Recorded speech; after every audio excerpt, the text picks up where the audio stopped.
mas não deixem jamais que o mundo sugue a essência de vocês. Não deixe isso.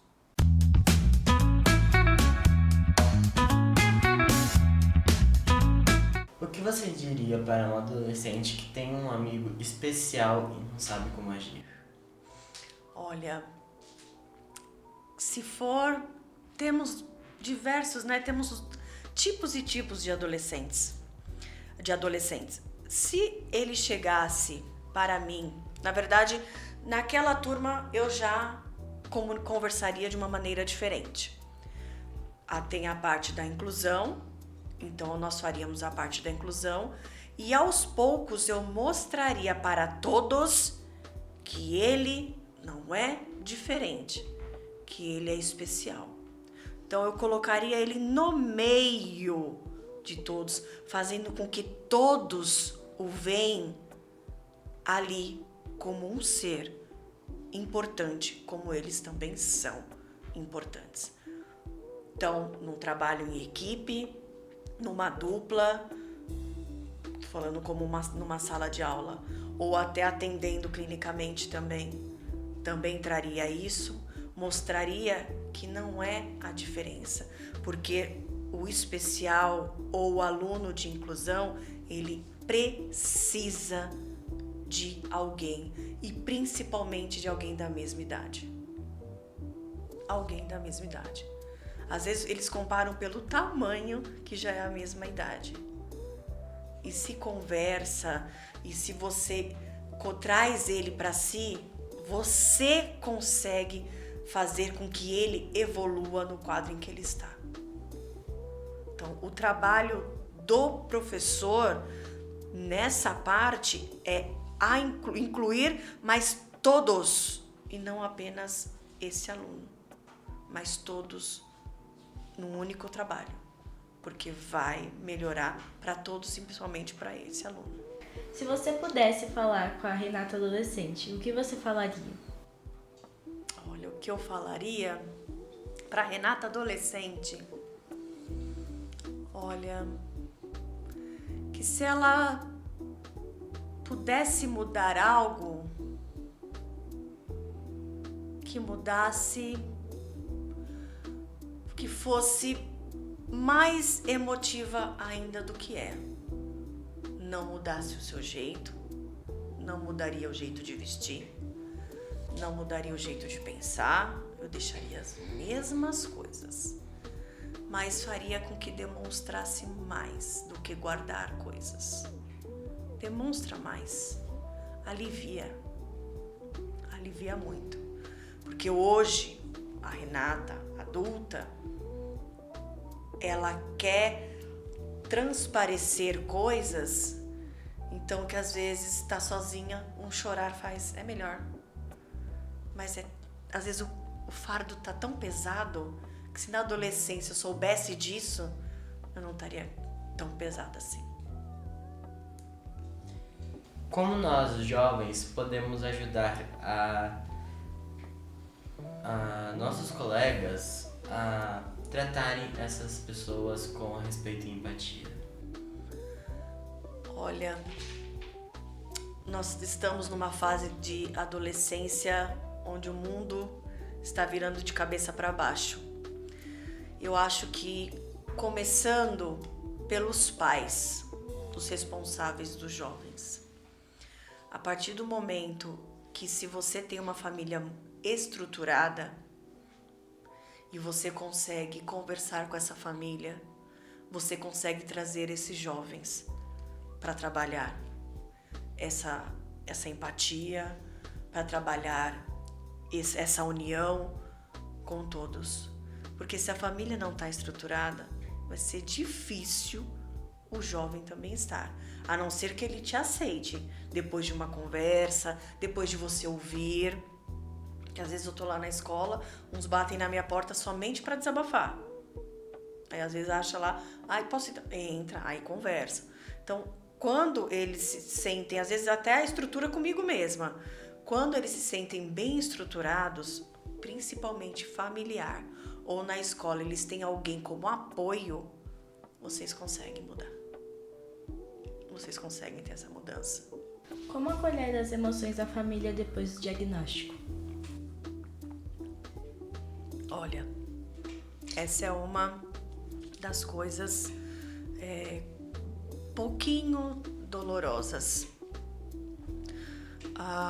Muitas famílias correm atrás de um diagnóstico simplesmente porque é mais fácil para o filho passar de ano. Vamos pensar assim. Pela lei, pelo amparo que estão ali pela lei. Outras não querem ver que o filho precisa de ajuda. Não é porque nós, professores, nós especialistas, estamos chamando a família para mostrar como está, para mostrar que precisa de um apoio.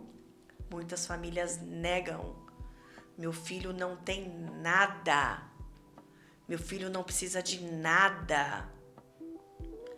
Mas nós não estamos falando que ele tem algo. Investiga. Às vezes ele precisa só de uma ajuda. Às vezes ele precisa de uma escuta. E não quer dizer que estamos falando que ele tem um déficit ou ele tem um transtorno. Mas ir a um especialista para isso.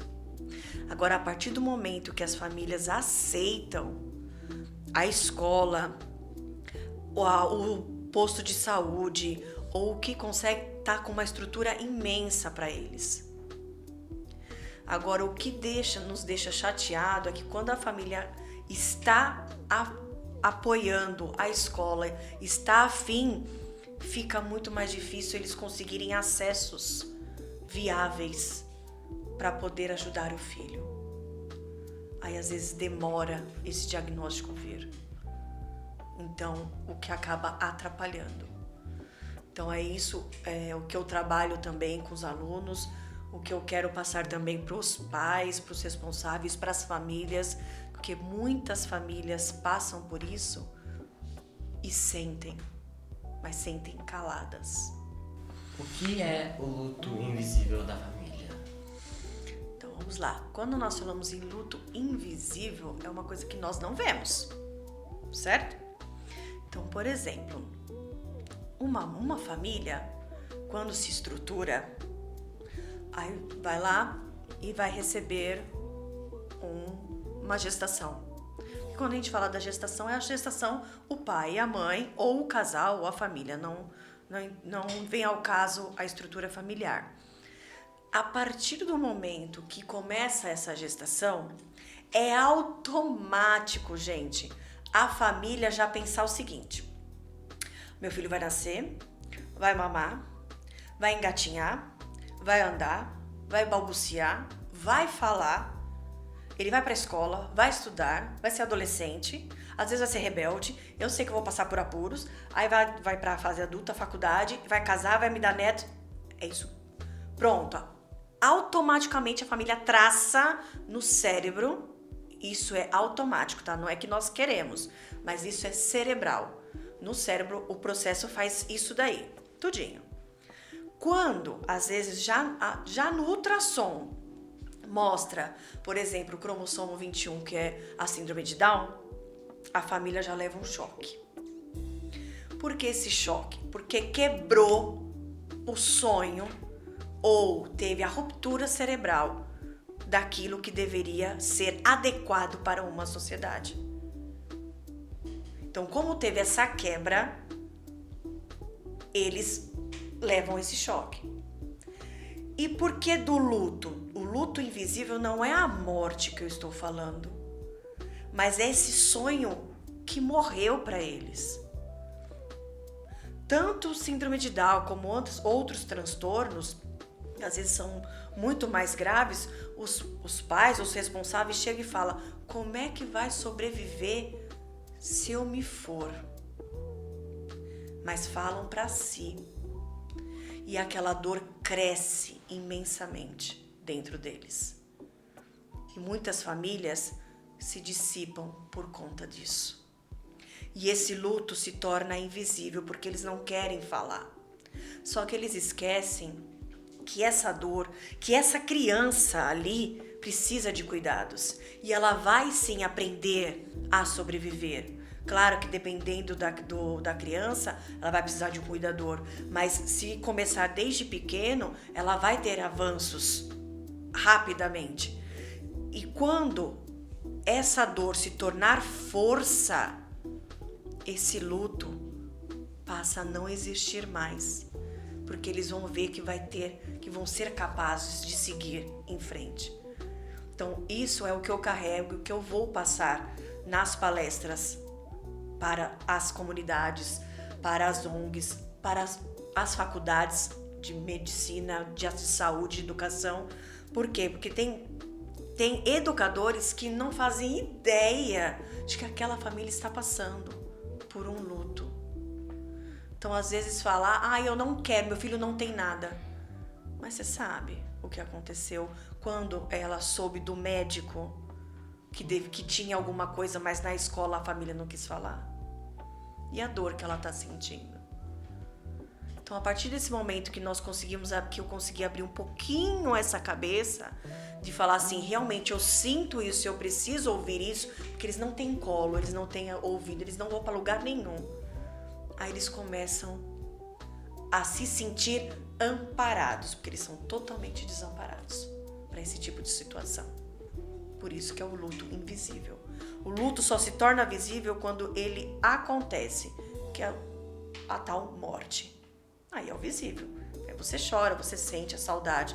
O invisível está dentro de você. E se a família não for amparada e não tiver escuta, pode acabar com aquela família.